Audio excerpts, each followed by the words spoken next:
All right, we'll start with the intake.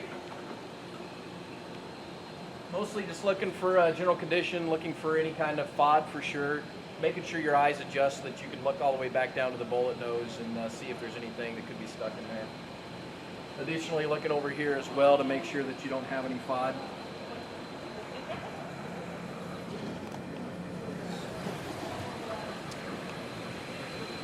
You take a peek down here, you want to make sure that forward of the intakes that you don't have any missing fasteners. If you do, you definitely don't want to take the jet.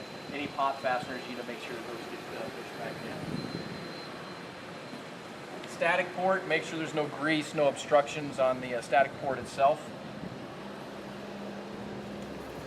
A lot of technique. Look for this to be in place right here. As you make your way back, you want to make sure that this line right here doesn't have any chafing on it, any rubbing from the tire itself. Working your way backwards towards the jet. You want to make sure that these two pins are outboard. And you want to make sure that your striker plate, which is way back yonder there, is upright and flush. The only other things that you might want to check is just merely that this thing is not, that it is locked in place, that it's not loose because it's maybe been used for towing. And approximately 4 fingers here. The actual measurement is from here to here, but approximately 4 fingers. Same thing with static ports. Make sure that none of these holes have any obstructions in them, any additional grease or anything that would prevent them from reading properly. Static port, looking for the same things. Any away vane, you do want to grab a hold of it. You want to be careful when you grab a hold of it. But take it up to the stops smoothly. Make sure there's no obstructions. Just be careful and you don't put excess pressure on it when you go up to the stops. You make your way over here to the hydraulic side gauge for the brake system. At an extreme minimum, you want to make sure it's full. Preferably, it would have a bubble in the top of it so that there could be expansion room in case, for heat purposes, the hydraulic fluid is expanding. Technically, there's actually on the sides here a white arrow, and the tip of that white arrow is actually the fill line. For the intake on this side, again, same thing. You want to make sure that there are no missing fasteners, no pop fasteners.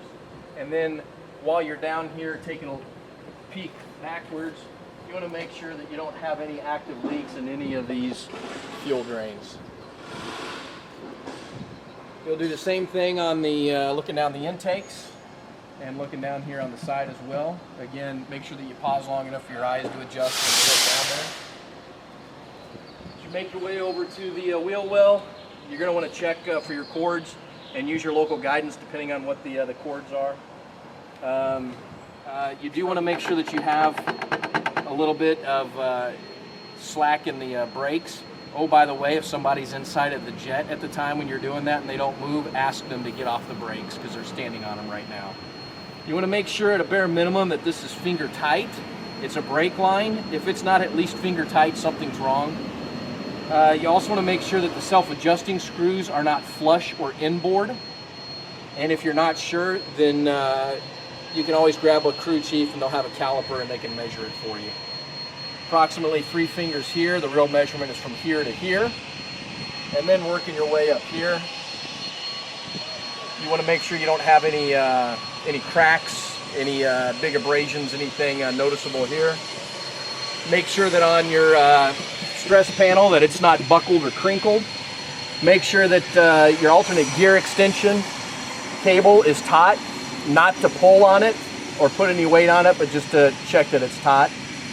Before you leave, you want to make sure you have no leaks on the speed brake well, and most of those leaks would typically emanate from up in these areas, not so much in these areas. We'll make our way around. We're going to tap on these panels. You're listening to see if there's any kind of a tap back, any kind of a rattling. You've got a lot of your cables for your ailerons, critical area here, so you want to make sure there's nothing that's loose. You'll also want to take notice of your stickers. Use your local guidance and your -1 for what the stickers ought to look like. These are your aileron sump drains. It's just really a gravity-fed thing, so that if there is hydraulic fluid that's pooling, these are the areas where you're going to see it leak. So if there is a leak, you need to make sure and get it wiped down checked by a crew chief. And even if you start up and cycle your flight controls again, check by a crew chief before you would ever leave. You make your way back on the fuselage, just kind of as you're walking, you can notice the two fuel filler caps on the top. Just want to make sure they're flush, make sure that they're reverse facing. When you look at the hydraulic panel, you want to make sure that you're in between the two red lines, but at an extreme minimum, you can never be below the lower red line. Always preferring to have extra room in there for expansion, for when the hydraulic fluid heats up. All right, oil filler cap, really just want to make sure it's in place, but you need to physically check that it's in place and that the cap itself is flush. It can appear to be out of place or in place without you checking it, so make sure you physically check it. As you make your way through the tail section, recommend that you just take a look at all your leading edges, as you should be doing as you're walking around the jet as well. Technique only, but if you are going to check the slab, this is what you're checking for. You're checking for a slab bearing pop. Keep your eyes on the slab bearing and listen up for a pop. One hand on either side, approximately 10 to 20 pounds of pressure downward, approximately 10 to 20 pounds of pressure upward. You're feeling for a discernible pop. If there's a creak, that's not what we're looking for, and if you're not sure whether or not you're feeling a pop or hearing a pop, then you need to ask for guidance.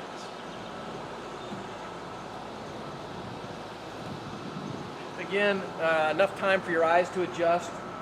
Looking for any asymmetry on the exterior portions, looking for any unusual burn patterns. Make sure your eyes get all the way back to the flame holder. Looking for any noticeable visible damage.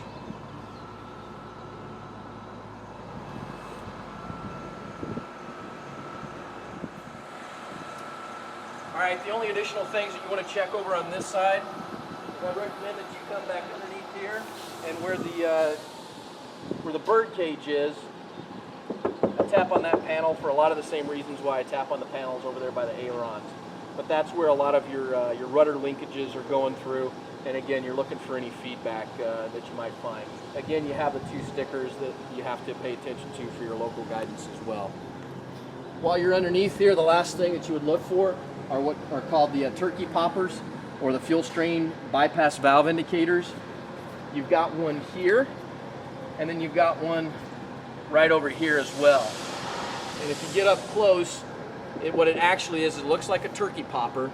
And if that turkey popper is extending beyond the bottom of the fuselage, then you possibly have some bad fuel, so you're going to need to get some guidance from the maintainers as well.